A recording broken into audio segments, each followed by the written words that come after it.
मुफ्ती साहब, एक मौलाना साहब ने वजीफ़ा बताया कि एक आयत लिखकर तिजोरी में रख दो तो 3 दिन में तिजोरी भर जाएगी। भाई मेरे पास तो कोई वजीफ़ा नहीं है, उन मौलाना साहब से लेके खुदा के वास्ते हमें ज़रूर दे दें, हमें आप दे दें तो इंशाल्लाह फिर तो मसला ही सारा ठीक हो जाएगा, फिर तो कुछ करने की ज़रूरत ही नहीं है। यार सोच के देखो ना, जो मौलाना साहब है ना, आप कभी उनके घर जाके देखो, जिन्होंने बताया ना कि 3 दिन में आपकी पैसों से तिजोरी भर जाएगी। आप उनके घर जाइए और उनकी तिजोरी आप खोल के देखिए, ना उसमें आयत आपको रखी मिलेगी और ना उनकी तिजोरी आपको भरी मिलेगी। सोच के देखो, अगर उनकी तिजोरी में इतना ही पैसा होता तो वो आराम से ऐश कर रहे होते, कहीं आपको आके ये सारी बातें बता रहे होते। देखो बरकत, आप वज़ाइफ के ज़रिए बरकत तो हासिल कर सकते हैं, बरकत आप हासिल कर सकते हैं, लेकिन आप सोचो कि 500 का नोट आप रख लो और एक वजीफ़ा नहीं 1 लाख वजीफ़े पढ़ लो, सुबह एक पूरी रात नहीं बल्कि पूरी ज़िंदगी पढ़ते रहें, लेकिन वो 500 का नोट 2000 का नोट नहीं बन सकता, वो रहेगा 500 का ही। हाँ, क्या हो सकता है, ये हो सकता है कि वो 500 5000 का काम करेंगे, यानी कि उसमें इतनी अल्लाह ताला आपको बरकत अता फरमाएगा कि आप खर्च करते चले जाएंगे और अल्लाह उसमें बरकत करता चला जाएगा। तो बरकत अलग चीज़ है, लेकिन तिजोरी का भरना अलग चीज़ है। कैसे लोग भर सकते हैं तिजोरी और किन किन के वजीफे काम आते हैं, मैं आपको एक छोटी सी बात बताऊं। एक बादशाह था, वो जा रहा था, चलते चलते उसके पास साजो सामान हो गया ख़त्म। वो बादशाह बाबा के पास पहुंचता है और बाबा से कहता है कि हज़रत हम फला बादशाह हैं, हमारे पास पैसा साजो सामान हो गया ख़त्म, आप हमारे लिए चंदा करा दीजिए ताकि हम अपने वापस घर पहुँच सकें।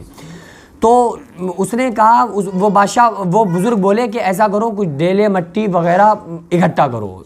तो कुछ इकट्ठा हो गया, तो उन बुज़ुर्ग ने 3 मरतबा सूरह इखलास पढ़ा, कुल वल्लाहु अहद पढ़ा, वो सारा का सारा जो मट्टी और पत्थर थे वो सोना बन गया। तो उन्होंने, बादशाह ने लिया और लेकर चले गए, बड़ी मौज मस्ती में ख़र्च करने लगे। तो जब वो ख़त्म होने लगा तो लोगों ने कहा, बादशाह साहब क्या कर रहे हो, अगर ये ख़त्म हो गया फिर कहाँ से लाओगे? उन्होंने कहा टेंशन की ज़रूरत नहीं, हमारे पास मशीन है सोना चांदी बनाने की। बहरहाल वो ख़त्म हो गया, उन्होंने कहा घबराने की ज़रूरत नहीं, खूब इकट्ठा करो और पत्थर और मट्टी और डेले वगैरह इकट्ठा करो। सब अड़म लग गया, उन्होंने 3 बार नहीं 3000 मरतबा सूरह इखलास कुल वल्लाहु अहद पढ़ा, कुछ नहीं हुआ, वो मट्टी का मट्टी रहा। वो दौड़ा दौड़ा बादशाह फ़ौरन बुज़ुर्ग के पास आके कहता है कि आप ये बताओ, अल्लाह का कलाम एक है या 2? का अल्लाह का कलाम तो भाई एक है। कल जब अल्लाह का कलाम एक है तो आपने 3 मरतबा सूरह इखलास पढ़ी, कुल वल्लाहु अहद पढ़ा तो सोना बन गया। हमने 3000 मरतबा पढ़ी, सैकड़ों मरतबा पढ़ा, लेकिन वो मट्टी की मट्टी रहा, डेलों का डेला रहा, सोना क्यों नहीं बना?